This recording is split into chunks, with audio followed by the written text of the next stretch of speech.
Main makahalawat-hawat ang ipatigay rescue operation sang katapos ng Bureau of Fire Protection sa isa ka subdivision. Diri sa may barangay Alhis, Bacolod City, sang Damlagla.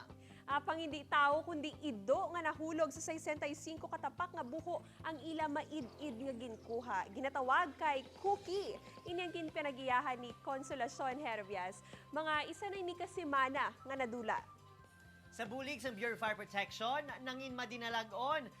Kag ang ido, baw, tigay niyo nakuha pagkatapos ng kapin 40 minutos. Bangod sa inyo kabalaka sa pag-rescue sa kay Cookie, mga kapuso, saludo kami sa inyo. Sa mga mayara naman sang inspiring stories, makalilingaw o kung viral nga gusto nyo man ipasalida sa TV, magpakigangot lang sa amon diri sa GMA Regional TV Early Edition kay Ina ang ibida ta.